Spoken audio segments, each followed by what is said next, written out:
Naghanap ka ba ng murang bahay sa Dasmariñas, Cavite na sobrang ganda ng location, sobrang lapit lang sa Dasmabayan. Malaki ang lot area, sobrang spacious, and true pag-ibig financing.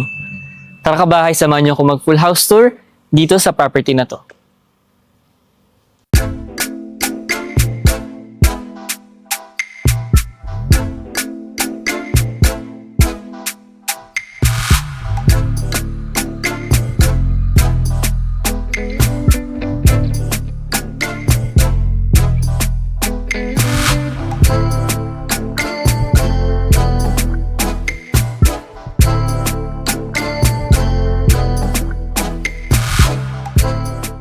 Hello kabayan future owners, this is your Gen Z Property Specialist.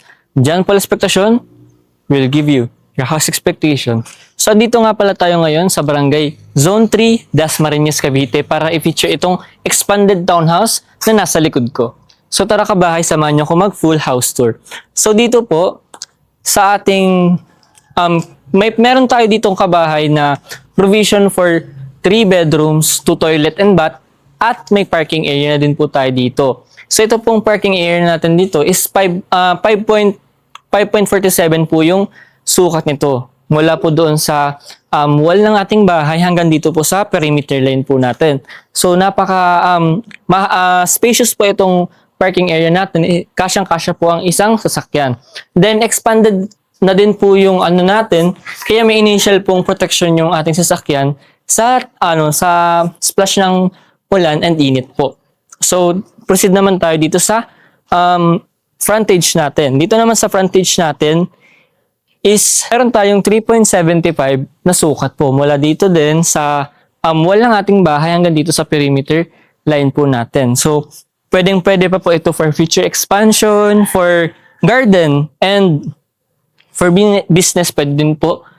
Then yung naman po, yung facade ng ating bahay, kung makapansin nyo, napaka-modern din po ng design niya. May decorative brickstone din po tayo dyan that makes it elegant. Then, the color combination din po is maganda din siya. Hindi siya yung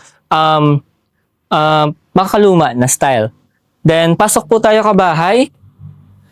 Dito naman po, yung ating main door or pintuan natin sa harap is metal flash door na po yan. Pati po yung hamba natin, so alam nating matibay yung pintuan natin kahit panahon ng tag-ulan or tag-init.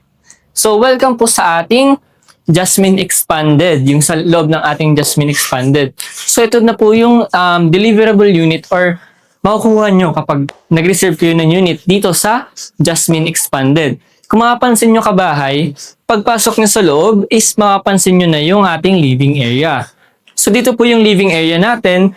Pwede niyo po itong pwede kayo dito maglagay ng sala set, then center table, then dito naman sa space na to gawin yung TV console kasi napakalaki pa ng space natin for living area.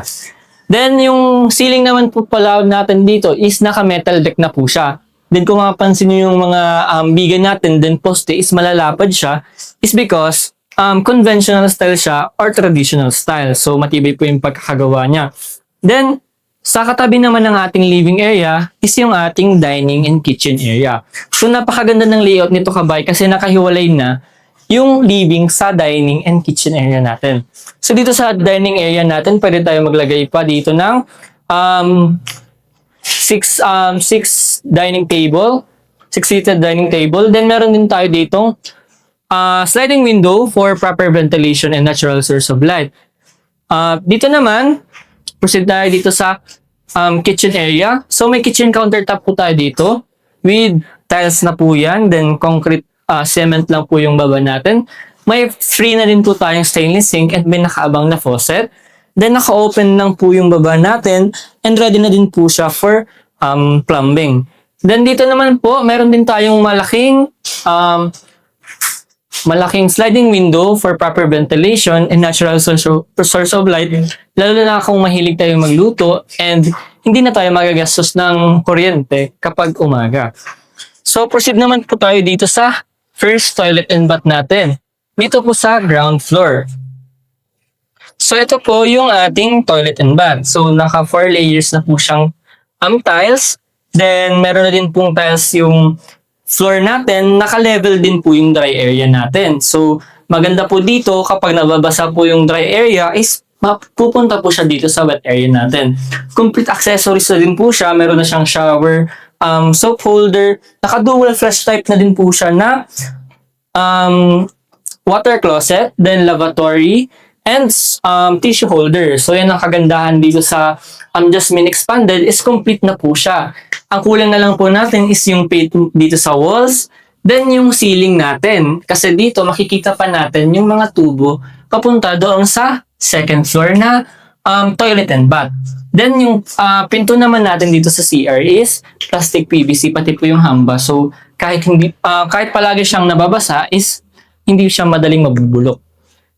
Proceed po tayo dito sa service area. Service area po natin, meron po tayo ditong 2 meters and 6.5 po yung haba po nito. So napaka-spacious po niya.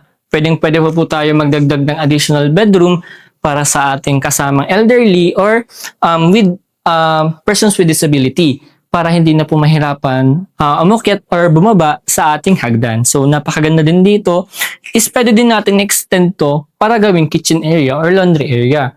So, diba, multi-purpose siya. So, kayo na po ang bahala kung anong gusto nyong gawin dito sa ating service area.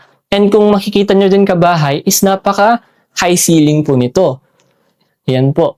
May mga receptacles na din po and outlets na nakaabang din po dyan. Pintuan din po natin dito is metal flash door. So, dito naman po proceed po tayo dito sa stairs natin. Dito din po pala may sliding window for natural source of light. Sa ito pong stairs natin is combination po siya ng metal and concrete steps. Tapos yung railings naman po natin is tubular po siya. So, hindi siya madaling maalog and matibay na matibay po siya. So, tara po.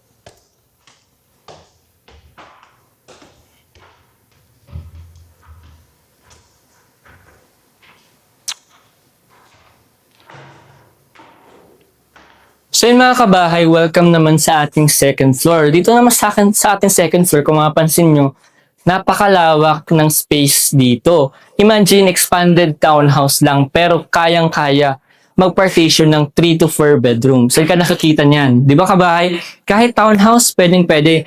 Kung may malaking kang pamilya or kung naghahanap ka ng malapit na bahay sa Dasmariñas, Cavite para sa anak mong gustong mag-aral sa DLSU or PNC College, pwede niyo po itong i-consider si Jasmine Expanded. Kasi kung mapapansin nyo din, sobrang tibay din ng mga materials na ginamit kasi makakapal yung biga and poste.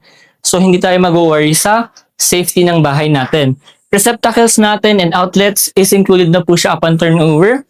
Then, well-ventilated kasi kung 4 po yung gagawin nating room is each room meron po tayong bintana for proper ventilation.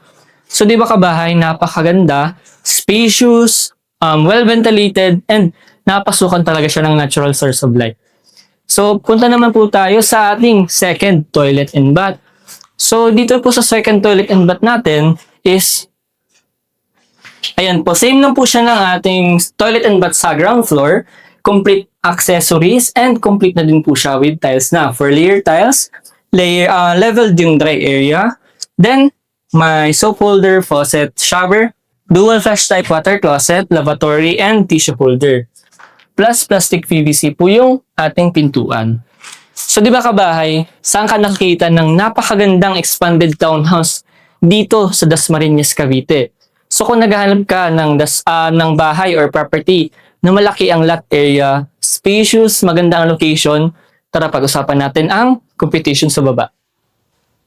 So yun kabahay, tapos na natin makita yung actual turnover dito sa Jasmine Expanded here at Barangay Zone 3, Dasmariñas, Cavite.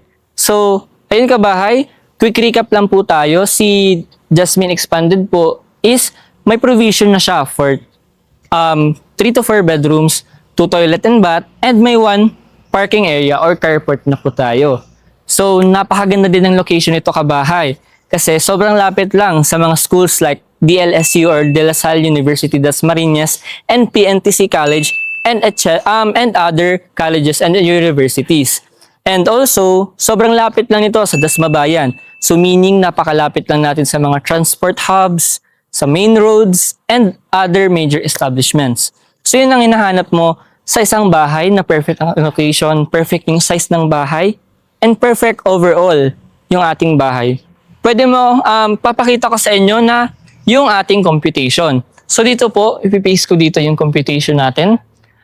Andyan po nakalagay yung total contract price, total down payment, monthly amortization, and also the required income po natin. So dito pa lang kabay, makikita nyo na kung pasok ba to sa budget mo, kaya ba to kapag monthly.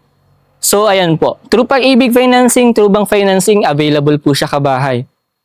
So ayan, kung pasok ito sa budget mo or nagustuhan mo ang bahay na to, you can message me or contact me on my number na nandyan sa screen. And also, you can message me on my social media accounts na nasa description and comment section. Isang click lang po sa mga link na nandyan sa description and comment section is directly na po kayong makakapag-message sa akin.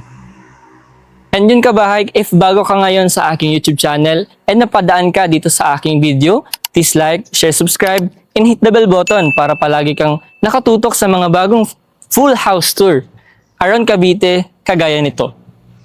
Yun lang kabahay, this is your Gen-Z Property Specialist, John Paul Expectation, will give you your house expectation. Peace out!